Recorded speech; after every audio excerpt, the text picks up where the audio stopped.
ఈరోజు సిద్దిపేట మార్కెట్ యార్డ్లో కందుల కొనుగోలు కేంద్రాన్ని ప్రారంభించడం జరిగింది.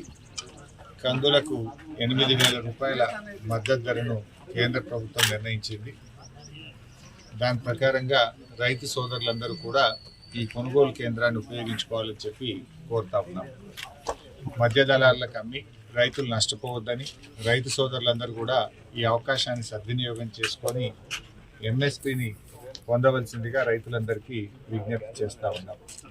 ముఖ్యంగా మన దేశంలో ఇప్పటికే పప్పు దినుసులు సరిపడా ఉత్పత్తి కాకపోవడం వల్ల ప్రతి సంవత్సరం విదేశాల నుంచి పప్పు దినుసులు మన దేశం దిగుమతి చేసుకుంటూ ఉంది. ఇలా ఆయిల్ కానీ పప్పు దినుసులు కానీ మన దేశ అవసరాలకు సరిపడే ఉత్పత్తి మన దేశంలో జరగడం లేదు. రైతు సోదరులందరూ కూడా మరి ఈ పప్పు దినుసులు ఆయిల్ పంటలు లైక్ సన్ఫ్లవర్ కానీ గ్రౌండ్ నట్ కానీ ఆయిల్ పామ్ కానీ తదితర నూనె ఉత్పత్తి చేసే పంటలకు బాగా గిరాకీ ఉంది. అందుకే కేంద్ర ప్రభుత్వము రాష్ట్ర ప్రభుత్వాలు ఈ పప్పు దినుసుల ఉత్పత్తిని ప్రోత్సహించాలని నూనె గింజల ఉత్పత్తిని ప్రోత్సహించాలని రైతులకు మద్దతు ధర ఇచ్చి ఈ కొనుగోలు కేంద్రాలు ప్రారంభించడం జరుగుతూ ఉంది. రైతు సోదరులందరూ కూడా దీన్ని సద్వినియోగం చేసుకోవాలని చెప్పి విజ్ఞప్తి చేస్తూ ఉన్నాం. పంట మార్పిడి కూడా అవసరం. వరుసగా వరి పంట వేయడం వల్ల అప్పుడప్పుడు ఉత్పత్తి తగ్గుతూ ఉంది. అందువల్ల రైతు సోదరులు పంట మార్పిడి విధానాన్ని కూడా ఉపయోగించుకోవాలి. వానకాలం వరేసుకుంటే యాసంగిలో ఇతర పంటలు సన్ఫ్లవర్ లాంటివి కానీ పప్పు దినుసులు కానీ ఇతర పంటలు వేయడం ద్వారా పంట మార్పిడి ద్వారా మన పొలానికి సత్తువ బలం చేకూరుతుంది, అధిక దిగుబడి పొందగలుగుతాము, రోగాలు రాకుండా కూడా పంటల్ని కాపాడుకునేటువంటి అవకాశం ఉంటుంది. ఇలా కేంద్ర రాష్ట్ర ప్రభుత్వాలు రైతుల్ని మోసగిస్తూ ఉన్నాయి. ముఖ్యంగా బీజేపీ ప్రభుత్వం నల్ల చట్టాలు తెచ్చి ఇలా రైతుల ఉసురు పోసుకుంటా ఉంది. ఆ చట్టాలను రద్దు చేస్తామని చెప్పిన కేంద్ర ప్రభుత్వం ఇప్పటికీ మాట తప్పింది. ఇలా బీజేపీ రైతుల విషయంలో ఎరువుల కొరత సృష్టించి రాష్ట్ర కేంద్ర ప్రభుత్వాల వైఫల్యం వల్ల ఇలా ఎరువులు సకాలంలో అందడం లేదు. కేసీఆర్ గారు ఉన్నంత కాలం ఏ రోజు కూడా ఎరువులకు ఇబ్బంది కాలేదు. కానీ కాంగ్రెస్ వచ్చింది, రైతులకు కష్టాలు తెచ్చింది. మళ్ళీ ఎరువు బస్తాల కోసం చెప్పులు లైన్లో పెట్టుడు, చలిలో పొద్దున్నే 3 గంటలకు వచ్చి లైన్లలో నిలబడేటువంటి చీకటి రోజులను కాంగ్రెస్ తెచ్చింది. ఇలా రైతాంగానికి ఎరువులు సరఫరా చేయడంలో కేంద్ర రాష్ట్ర ప్రభుత్వాలు పూర్తిగా ఫెయిల్ అయిపోయినాయి. ఇవాళ సబ్సిడీ తగ్గించాలని ఒక కుట్రతోని ఈ కృత్రిమమైనటువంటి ఎరువుల కొరతను సృష్టిస్తూ ఉన్నారు. అంటే ప్రభుత్వాలు రైతుల మీద భారం వేసే విధంగా ఎరువులు దొరకకపోతే రైతులు ఏం చేస్తున్నారు, ఇతర అధిక రేటు కలిగినటువంటి ఎరువులను తెచ్చుకోవడము, లిక్విడ్ ఎరువులను తెచ్చుకొని రైతుల మీద అధిక భారం పడతా ఉంది, ఎక్కువ డబ్బులు ఖర్చు పెట్టాల్సి వస్తూ ఉంది. ఇవాళ ముఖ్యంగా ఎందుకు యూరియా సరఫరా చేయకపోతున్నారు? అసలు యూరియా ఇవ్వకుండా చేతగాని ప్రభుత్వం అయిపోయింది. ఇప్పుడు 10 ఏళ్ల కేసీఆర్ గారి పాలనలో ఎరువు బస్తాలకు ఏనాడు కూడా ఇబ్బంది రాలేదు. ఇప్పుడు పోయిన వానకాలంలో ఎరువులకు ఇబ్బంది అయింది, ఇప్పుడు యాసంగిలో కూడా ఎరువులకు తీవ్రమైన ఇబ్బంది కలుగుతూ ఉన్నది.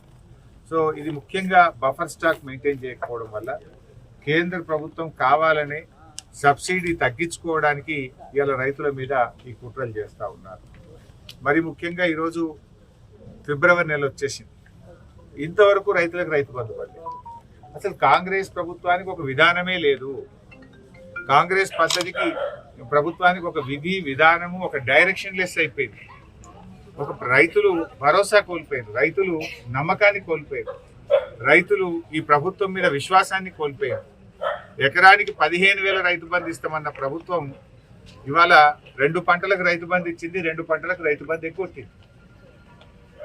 ఒకసారేమో 3 ఎకరాల వరకే ఇచ్చిండ్రు, పై రైతులకు ఇవ్వనే లేదు. మరి ఇప్పుడు యాసంగికి అసలు ఉలుకు లేదు పలుకు లేదు. కేసీఆర్ గారు ఉన్నప్పుడు డిసెంబర్ నెలలోనే రైతు బంధు డబ్బులు పడేవి. ఇప్పుడు ఫిబ్రవరి నెల దగ్గరకు వచ్చినా కూడా ఇప్పటికీ రైతు బంధు పడలేదు. నాట్లయిపోయింది, కలుపు తీసి ఎరువులు వేస్తున్నారు. మరి పెట్టుబడి సహాయానికి అర్థమే లేదు. పెట్టుబడి ఎప్పుడు పెడతాం? దుక్కి దున్నడానికి పెడతాం, నాట్లు వేయడానికి పెడతాం, కలుపు తీయడానికి పెడతాం, ఎరువులు వేయడానికి పెడతాం. ఇప్పుడు దుక్కి దున్నుడైపోయింది, నారు ఓసుడైపోయింది, నాట్లు వేసుడైపోయింది, కలుపు తీసి ఎరువులు వేసే టైం వచ్చినా కూడా ఇంకా రైతు బంధు పడతలేదు. నాడు కేసీఆర్ గారు ఉన్నప్పుడు కరోనా వచ్చినా రైతు బంధు సకాలంలో పడ్డది. పెద్ద నోట్ల రద్దయినా ఆర్థికంగా ఇబ్బందులు వచ్చినా సకాలంలో రైతు బంధు పడ్డది. కానీ ఇలా కాంగ్రెస్ పాలనలో ఒక భరోసా లేకుండా పోయింది. పేరుకే రైతు భరోసా, కానీ రైతులకు భరోసా లేదు. రైతు భరోసా పడుతుందా పడదా, పడితే ఎప్పుడు పడుతుంది, ఎంతమందికి పడుతుంది, ఇవాళటి వరకు ప్రభుత్వంలో ఒక స్టేట్మెంట్ లేదు. కేసీఆర్ గారు ఉన్నప్పుడు ఎదురు చూడాల్సిన అవసరమే లేదు. డిసెంబర్ వచ్చిందంటే ఫోన్లన్నీ టింగు టింగునా మోగేటి. సకాలంలో రైతులందరికీ రైతు బంధు పడ్డది, ఒక భరోసా ఉండేనాడు. ఇవాళ ఈ రైతు భరోసాకు భరోసా లేకుండా అయిపోయింది ఈ కాంగ్రెస్ పాలన. ఎప్పుడు ఇస్తారు రైతు భరోసా? 15,000 ఇస్తారా, 12,000 ఇస్తారా, ఎప్పుడు ఇస్తారు, ఎన్ని ఎకరాలకు ఇస్తారు?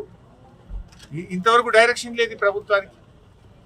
మరి పెట్టుబడి అంతా పెట్టినాక మళ్ళీ అన్ని మిత్తిల మీద పడతాయి కదా. 5 రూపాయల వడ్డీకి 3 రూపాయల వడ్డీకి తెచ్చి ఇప్పుడు నాట్లు వేసుకుంటే ఆ వడ్డీల మీద పడతాయి కదా రైతులకు. రుణమాఫీ చేయకపోతుంది, రైతు భరోసా ఇవ్వకపోతుంది, బోనస్ పైసలు ఇంకా పడకపోయాయి. ఇప్పుడు ఈ వానకాలం బోనస్ ఇంతవరకు పడలే. పోయిన యాసంగి బోనసు 1,100 కోట్లు పెండింగ్ ఉన్నది.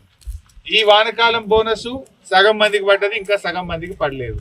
ఎప్పుడు ఇస్తారు వానకాలం బోనస్? సివిల్ సప్లైస్ మంత్రికి పట్టింపు లేదు, వ్యవసాయ మంత్రి అంతకంటే లేదు. మరి ముఖ్యమంత్రి అయితే అసలే పట్టించుకోడు, ఆర్థిక మంత్రి నాది కాదంటాడు. మరి ఎవరు ఈ రైతులు? ఎవరి పక్షం? ఎవరు పట్టించుకుంటారు? ముఖ్యమంత్రి పట్టించుకోడు, ఆర్థిక మంత్రి పట్టించుకోడు, వడ్లు కొన్న సివిల్ సప్లైస్ మంత్రి పట్టించుకోడు, వ్యవసాయ శాఖ మంత్రి పట్టించుకోడు. మరి ఏం కావాలి రైతులు? పోయిన యాసంగి రైతు భరోసా వెంటనే ఇవ్వాలని బీఆర్ఎస్ డిమాండ్ చేస్తుంది. ఈ వానకాలంలో సగం మందికి బోనస్ ఇచ్చిండ్రు, సగం మందికి ఇవ్వలేదు. వెంటనే బోనస్ ఇవ్వాలని డిమాండ్ చేస్తున్నాం. ఈ యాసంగి పంటకు రైతు భరోసా నిధులు తక్షణమే విడుదల చేయాలని బీఆర్ఎస్ పార్టీ రైతుల పక్షాన్ని డిమాండ్ చేస్తూ ఉంది. ఇప్పటికైనా ఎరువులు ఇబ్బంది లేకుండా సకాలంలో రైతులకు ఎరువులు అందించాలని కూడా బీఆర్ఎస్ పార్టీ డిమాండ్ చేస్తుంది. మీకు ఎంతసేపు సిట్లు నోటీసులు తప్ప రైతులు పట్టదా?